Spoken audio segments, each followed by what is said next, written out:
moi, je voudrais exprimer trois choses. Je vais attendre qu'on m'écoute. Trois choses. D'abord, un étonnement qu'il faille attendre le printemps 2021 pour valider le budget. Alors, un tiers de l'année sera déjà écoulé quasiment à ce moment-là. Alors, je sais que la loi vous le permet. Je sais aussi que les circonstances très particulières que nous vivons peuvent vous encourager, mais j'ai envie de dire, c'est précisément parce que la situation est tout à fait exceptionnelle qu'il faut être agile et ne pas attendre pour pouvoir présenter un budget.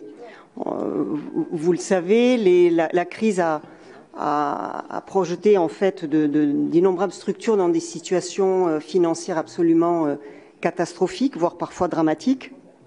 J'ai envie de dire raison de plus pour ne pas attendre. Et si je peux dire, c'est aussi précisément dans ces moments d'urgence et de gravité qu'il faut donner des signes. Et pour moi, le signe d'attendre n'est pas un signe rassurant. On rajoute de l'incertitude à l'incertitude et une fois de plus, je crois qu'on n'en a pas du tout besoin. D'autant qu'en plus que ça obère toute faculté de se projeter dans l'avenir. Et ça, ce n'est pas très très bon et pas de nature à rassurer. Et ce n'est pas non plus pour moi de nature à créer de la confiance. Et je crois qu'aujourd'hui, de la confiance, on en a terriblement besoin pour pouvoir se projeter dans l'avenir. Mais au-delà de ça, en fait, un budget, pour moi, c'est un outil au service d'une stratégie, d'un projet. Et en fait, nous comprenons que les orientations ne seront connues, en fait, qu'à partir du moment où le budget sera communiqué, c'est-à-dire pas avant le printemps.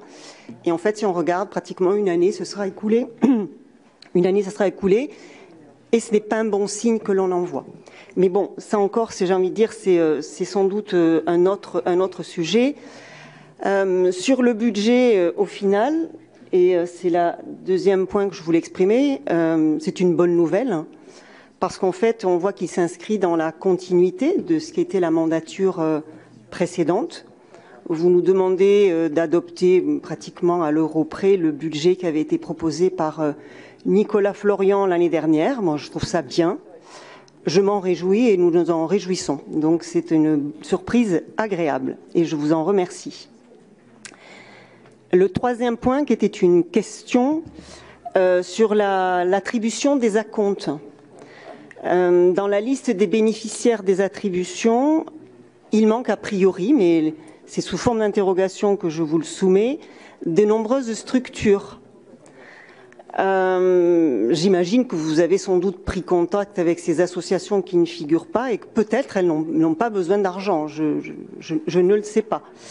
Et c'est ce que vous allez nous partager. Alors, il y a plusieurs domaines que nous avons pu observer.